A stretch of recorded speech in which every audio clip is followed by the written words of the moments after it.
Salut, bienvenue dans les chroniques de Kiki. Ce podcast, déjà, ce n'est pas pour les personnes qui vivent en pilote automatique, mais c'est plus pour les personnes qui veulent vivre une bonne vie qui vaut la peine d'être vécue aujourd'hui et demain. Si tu veux bien, je veux qu'on commence déjà avec les 3 grandes idées de la semaine. La première idée que je vais partager avec toi, c'est 2 questions à poser si tu veux avoir une conversation profonde avec quelqu'un. Si tu cherches à avoir une conversation intéressante, qui a du sens pour toi et qui aura du sens pour la personne et que la personne puisse se souvenir éventuellement de toi, il y a 2 questions à poser pour avoir ce résultat-là. Ensuite, un point très important que j'ai envie de partager avec toi, c'est comment j'ai réussi à améliorer mon sommeil. Le sommeil, c'est quelque chose qui m'a fait grand défaut pendant très longtemps. Maintenant que je suis venue ici au Canada, j'habite dans une résidence universitaire et le matelas est vraiment pas du tout confortable, mais vraiment pas du tout. Du coup, je dors très mal et le matin, je dois commencer à aller à l'école, ensuite aller au travail et c'est vraiment difficile. Le soir, tu veux mieux dormir, mais je me réveillais tous les jours fatiguée. Et là, j'ai appris un cheat code pour vraiment optimiser mon sommeil. J'avais essayé 20 000 choses, mais vraiment tout ce que tu peux imaginer en parlant, en passant par du scotch sous la bouche, des oreilles anti-bruit, non, des écouteurs anti-bruit, rien n'avait fonctionné à part ces 2 méthodes, mais vraiment 2 seules choses qui ont fonctionné pour moi, que j'ai essayé cette semaine et que je veux te partager dans la vidéo. Ensuite, nous allons parler de 2 leçons brutales pour devenir riche. Ça vient pas de moi parce que je ne suis pas riche. Ça vient de Yomi Denzel, un entrepreneur e-commerce qui est multimillionnaire et qui a publié une vidéo cette semaine sur sa chaîne qui était 10 leçons brutales ou 6 leçons brutales. En tout cas, je sais plus si c'était 10 ou 6, mais j'en ai pris 2 qui pour moi sont vraiment importants et du coup je vais te partager ces 2-là. Et comme 3e leçon, c'est comment être à l'aise dans l'inconfort. C'est-à-dire que demain, tu peux te retrouver dans la rue en train de danser et tu seras totalement à l'aise avec ton corps, avec toi-même.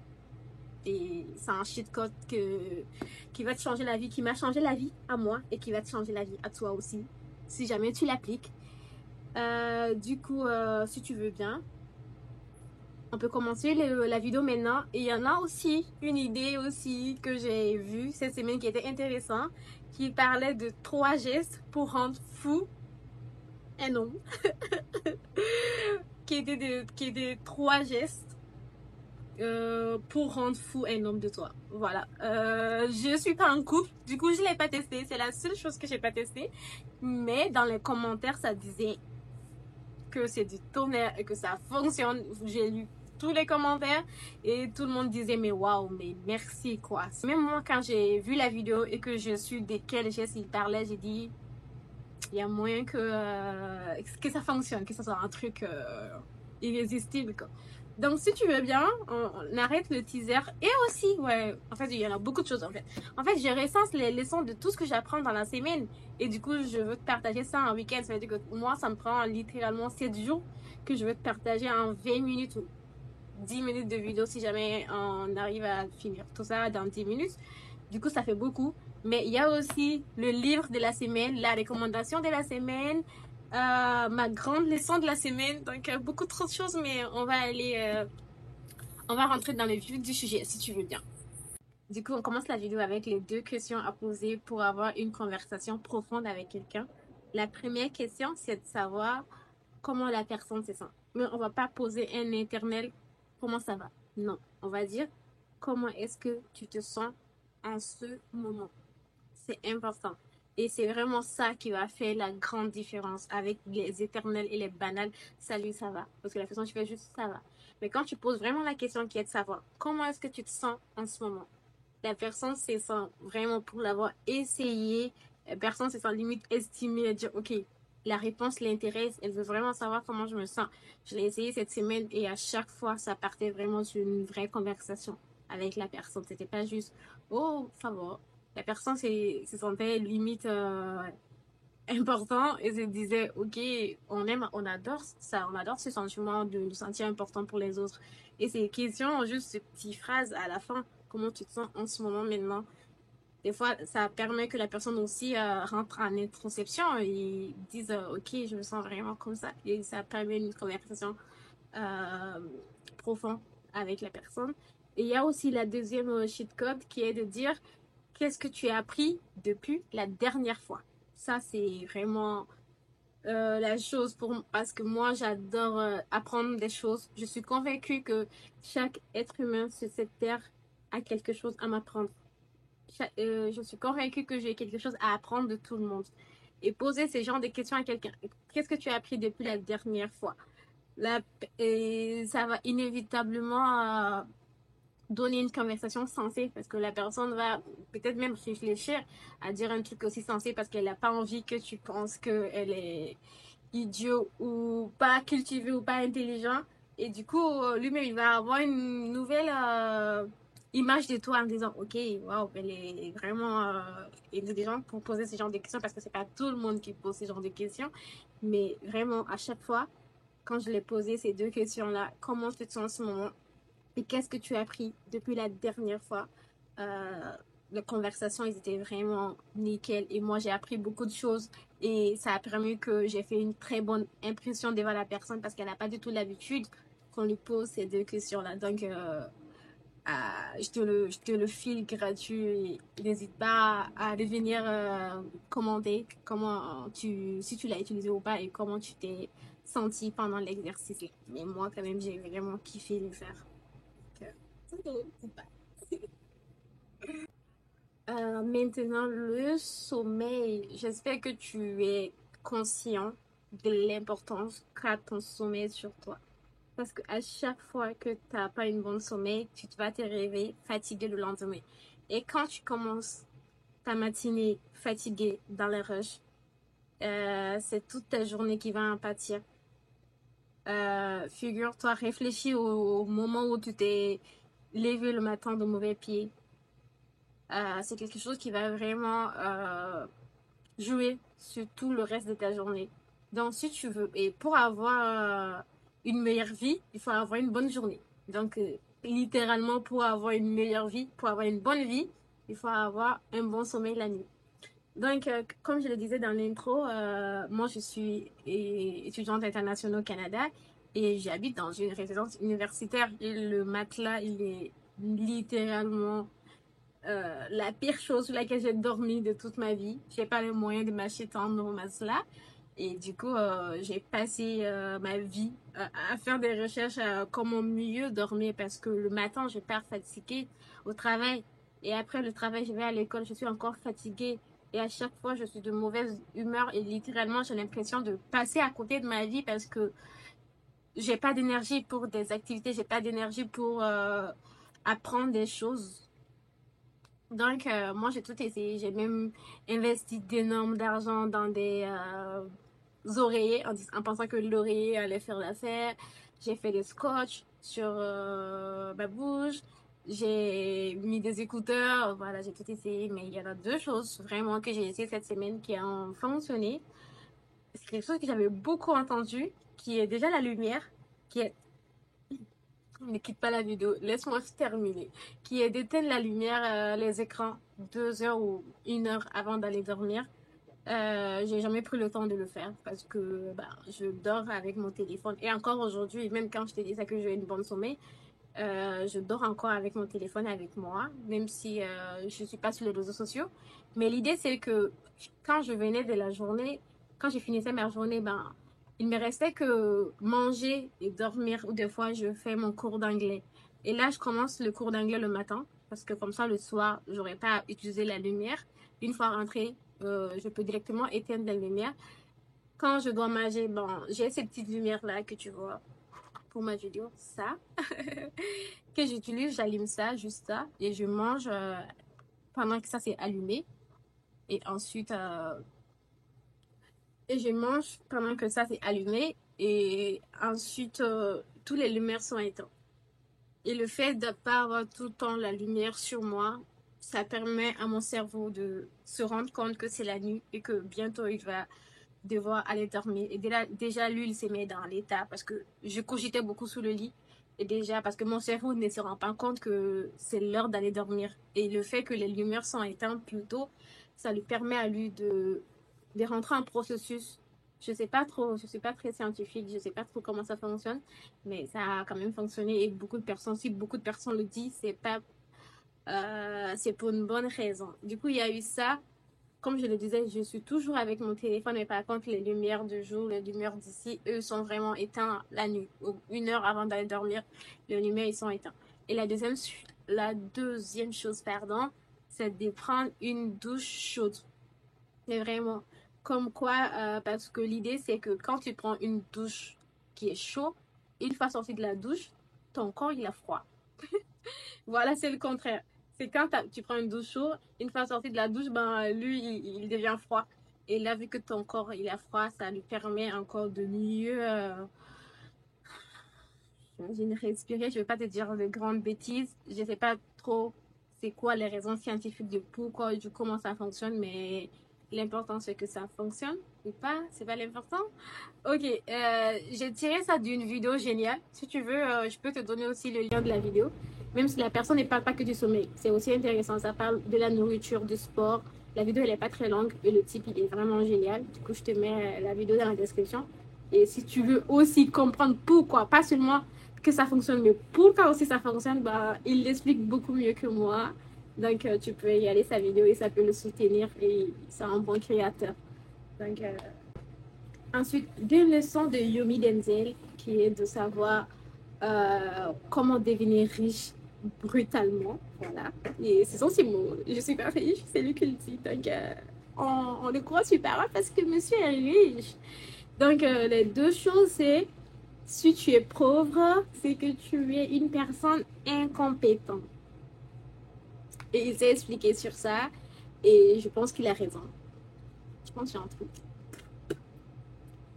Et je pense qu'il a raison. C'est ça qui différencie un livreur d'Uber avec le manager euh, du McDo, en fait, avec le manager du restaurant. Bah, c'est les compétences. C'est le fait que l'Uber, les personnes qui font l'Uber n'a pas du tout les compétences que le manager.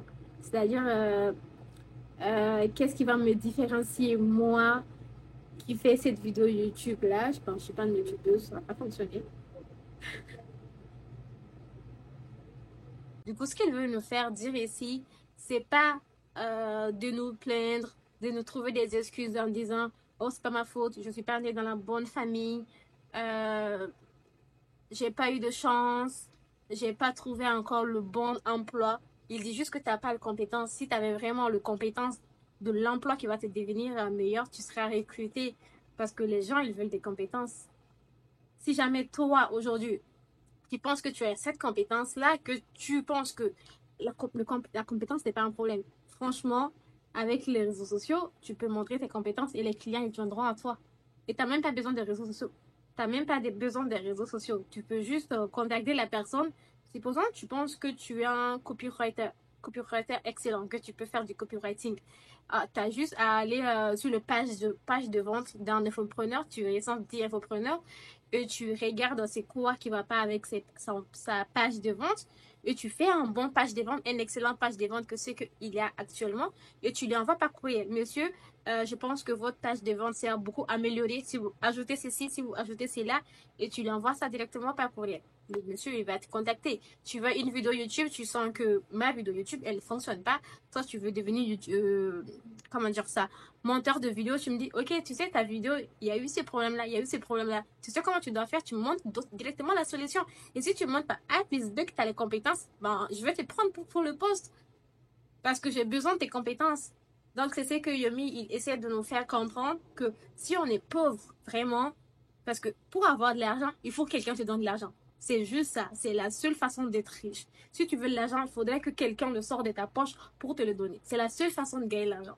C'est la seule façon de devenir riche. Si tu veux devenir riche, il faudrait que quelqu'un d'autre te donne de l'argent. Et pourquoi cette personne va te donner de l'argent? Il faut qu'il y ait un échange derrière. Il faut que l'échange, ça soit équitable. Il faudrait que ce que tu vas donner à la personne soit la valeur que la personne va te donner. Peut-être même la personne peut te payer plus. Yumi, il le disait depuis que lui, il commence à travailler avec des A-players, il appelle les A-players les bons employés, il n'a jamais été aussi riche, en fait. C'est la meilleure décision de sa vie. Au début, il était frustré par l'équipe, il déléguait rien, il faisait tout seul. Et depuis qu'il a trouvé son premier A-player, ben, il n'a jamais arrêté. Il continue de travailler à recruter des A-players parce que, comme il a dit, son chiffre, ils ont triplé. Donc, la prochaine fois que tu vois quelqu'un, on pense, la prochaine fois que tu vois quelqu'un, la prochaine fois que tu vois quelqu'un la prochaine fois que tu vois quelqu'un, que ce soit une personne que tu vois sur Instagram qui gagne bien plus que toi ou un collègue de travail qui a eu une promotion, demande-toi quelle compétence cette personne a que je n'ai pas encore et essaie de développer cette compétence-là. D'ailleurs, ça me fait réfléchir à moi parce que moi non plus, je ne suis pas du tout riche et j'ai bien envie de pas devenir riche. L'argent n'est pas non plus la finalité pour moi, c'est plus une conséquence. Mais je pense que avec de l'argent, ma vie serait beaucoup plus facile à vivre aujourd'hui. Donc, c'est quelque chose que je sais aussi de mettre en place aujourd'hui. C'est savoir. Déjà, ça fait longtemps que j'ai arrêté de dire que c'est parce que je viens d'une famille pauvre que je suis pauvre. Non, il y a des personnes qui ont mon âge aujourd'hui, qui ont déjà vécu. Voilà, si tu veux vraiment savoir si c'est toi le problème ou si c'est ta situation le problème, trouve quelqu'un qui a eu la même expérience que toi. Si jamais tu viens d'une famille pauvre, trouve ça quelqu'un qui était devenu pauvre et qui est devenu riche aujourd'hui. Si tu as un handicap, pense à quelqu'un qui a eu un handicap et qui a réussi à aller à l'encontre de son handicap. C'est sûr que tu le trouveras. C'est sûr et certain qu'il y a quelqu'un dans ma situation à moi aujourd'hui qui venait d'une famille encore plus pauvre que moi et qu'à mon âge aujourd'hui, cette personne est multimillionnaire ou millionnaire. Pas que l'argent. Peut-être que tu as des pensées limitantes sur un sujet. Tu penses que non, c'est pas du tout fait pour toi. T'as même pas allé sur Google, quoi. Demande juste à ChatGPT. ChatGPT, est-ce qu'il y a quelqu'un avec ce problématique-là? Est-ce que cette personne a réussi à avoir ce résultat-là? Et tu auras la réponse à tes questions comme quoi, non, c'est pas ton environnement, c'est toi. Maintenant, on vient à la troisième leçon qui était de 3 gestes pour rendre fou un homme. Je suis célibataire, donc je ne l'ai pas essayé. D'ailleurs, je suis hyper gênée d'en parler. Je me prends pour un coach de séduction, alors que j'ai clairement pas du tout d'expérience. Je suis vraiment l'amie qui conseille les autres, quoi.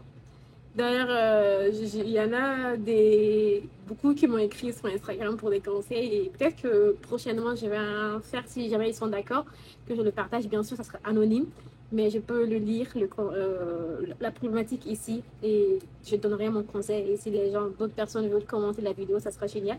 Si jamais tu veux aussi participer, ben, tu peux m'écrire sur Instagram, Carnet de Kiki, et on pourra et je vais te... voilà. Tu peux m'écrire sur Instagram, Carnet de Kiki, et je pourrais te faire une réponse, même si je ne suis pas du tout coach de séduction. Voilà. Les gestes. Le premier geste, c'était de faire une baise-main à l'homme. C'est-à-dire que vous êtes en plein discussion, en plein date, même si vous n'êtes pas en date forcément, mais vous discutez juste, vous êtes juste ensemble. Et d'un coup, sans prévenir, de prendre sa main droite et de lui faire un baisement.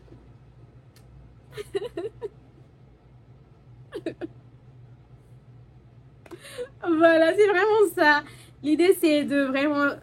ce qu'il a expliqué, c'est que l'homme, il travaille avec sa main. Du coup, c'est comme si vous validez. Il y a tout un psychologique derrière. Comme quoi, c'est comme une dévotion. C'est pas de la soumission. Le monsieur, il a été clair sur ça. C'est pas de la soumission. C'est juste l'idée de j'aime ta main, j'accepte tes mains et je ne suis pas gênée de faire un baisement. Franchement, j'aime tellement le geste que j'ai envie de me le faire à moi-même. C'est beau, je trouve. Du coup, s'il y a des filles qui vont l'essayer, je vous invite à revenir dans un commentaire et me dire si c'est un truc, et si le garçon il est fait. Ah, ok. Parce que c'est un homme qui le dit. Et il dit que clairement, ça fait un truc dans le cerveau. Quand vous parlez, quelqu'un qui te prend d'un coup par la main et te fait un bisou hyper doux et délicat sur ton poignet. Il paraît que c'est un cheat code là. Il paraît que tu fais ça, il t'épouse demain. Non, il a pas dit ça non plus. J'ai tout Wimby. C'est pas ça qu'il a dit, mais il a dit que c'est un truc qui le rend fou, dingue, barjo de toi. Que je suis fou, dingue, barjo de ta voix. Merci. Deuxième, le deuxième geste, c'est de caresser son visage.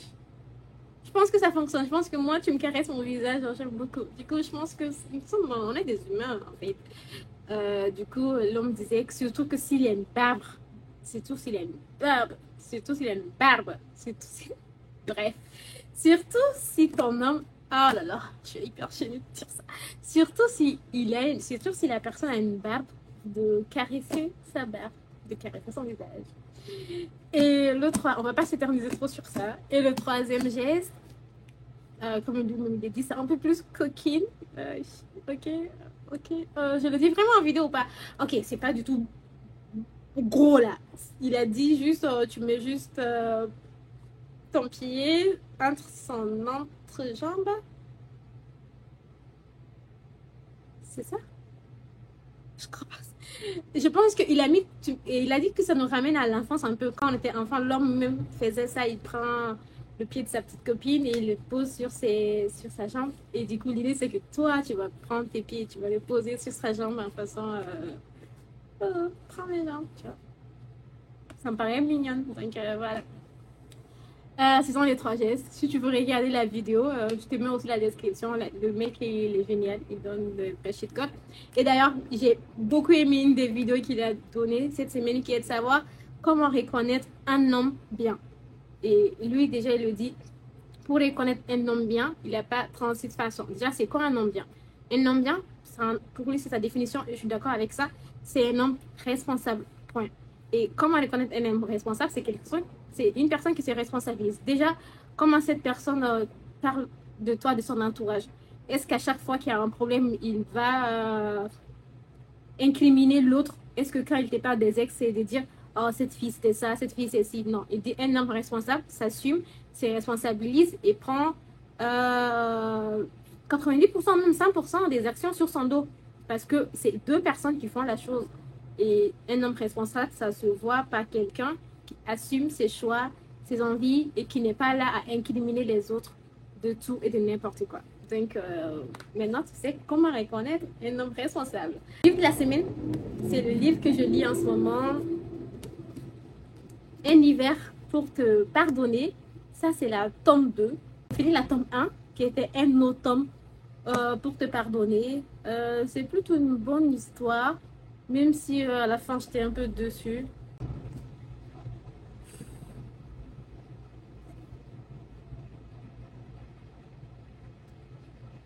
Je suis pas sûre que je vais le recommander, ces livres-là. C'est juste le livre que j'ai lu en ce moment. Mais c'est vrai que c'est pas la meilleure livre non-fiction. Je ne critique pas, c'est juste que je n'ai pas non plus kiffé à ce point. D'ailleurs, le deuxième, je suis au deuxième page, là, que ça fait 2 semaines que je l'ai. Donc, je pense qu'on n'aura pas de recommandations. Je suis pas sûre que je vais... Si tu veux, tu peux aller lire le synopsis et te faire ton propre avis. Franchement, les 3 premiers chapitres, du tome 1, j'étais vraiment contente. J'étais là, waouh! Mais comment ça se fait que je n'ai pas lu ces livres plus tôt? Mais la fin a été vraiment bâclée un peu au niveau de l'écriture du scénario. Il y avait tout et n'importe quoi un peu. J'ai pas envie de critiquer, j'aime tellement le livre. Mais c'est aussi pour ça parce que j'adore lire, du coup je suis très critique avec ça. Donc je suis pas sûre que je vais le recommander finalement. Sinon c'est celui-là que j'ai fini, j'ai acheté sincèrement. Jamais plus pour les personnes qui ne le connaissent pas encore. Je pense que le film est sorti récemment. Bon film, je suis allée le voir au cinéma. Même ça, je pense pas que je le recommande. Bref, on passe à autre chose. Il n'y aura pas de recommandation cette semaine de livres. Ma grande décision de la semaine, ça a été, en ce moment j'ai 700 abonnés sur YouTube, ça a été de prendre la décision que tant que j'aurai pas mes 1000 abonnés, j'irai pas sur TikTok. Voilà, j'ai désinstallé TikTok et tant que j'aurai pas mes 1000 abonnés, je vais pas aller passer du temps à scroller sur TikTok. Parce qu'avant je disais, oh non, je vais juste travailler sur TikTok, je vais publier mes vidéos. Sauf que quand je rentrais juste pour publier une vidéo, ben, je perdais littéralement 1 heure, là, 1 heure sur TikTok, quoi. Alors, le jeu n'en valait pas la chandelle. Du coup, j'ai désinstallé. Ça fait même 2 semaines que j'ai désinstallé aussi Instagram. Mais vu que je reçois souvent des messages de ma communauté sur Instagram, je l'installe une fois dans la semaine, je réponds aux messages et ensuite je le désinstalle. Du coup, ça c'est voilà, ça c'est la décision de la semaine. Qu'est-ce que j'ai fait cette semaine-là? Cette semaine, j'ai fait 4 séances de muscu. Voilà, et la semaine prochaine, on va le noter ensemble. Ça sera pour moi, en tout cas, 4 séances de muscu minimum. J'ai fait une course à pied aussi. Comme activité, je suis sortie, je suis allée cueillir des pommes. D'ailleurs, j'ai publié une vidéo sur ça. Je suis allée à 19 km de Montréal. C'était vraiment un grand verger et ça m'a permis de me reconnecter à la nature. Du coup, si tu veux regarder la vidéo, je te mets la description ici. Et la semaine prochaine, je vais aller visiter le Mont-Royal. Donc, la vidéo aussi du Mont-Royal va sortir. J'ai pris la décision qui est de chaque semaine, je vais aller faire une expérience significative pour moi, pour me créer des bons souvenirs, parce que c'est ça la vie. C'est juste des souvenirs importants qu'on va vouloir se remémorer. Du coup, on avait dit une chose pour toi. C'est quoi que tu devrais essayer cette semaine-là? Je vais créer la note pour toi. Du coup, attends. Je vais te retrouver la note. Oh là là. Le défi de la semaine, c'est donc d'essayer de passer une semaine à donner la priorité au sommeil avant toute autre chose. Prenez un dîner raisonnable, pas de caféine, pas d'alcool, arrêtez de regarder les écrans à 21h et couchez-vous à 22h. Vous vous sentirez mal au début, mais essayez et faites-moi savoir comment vous vous sentez ensuite.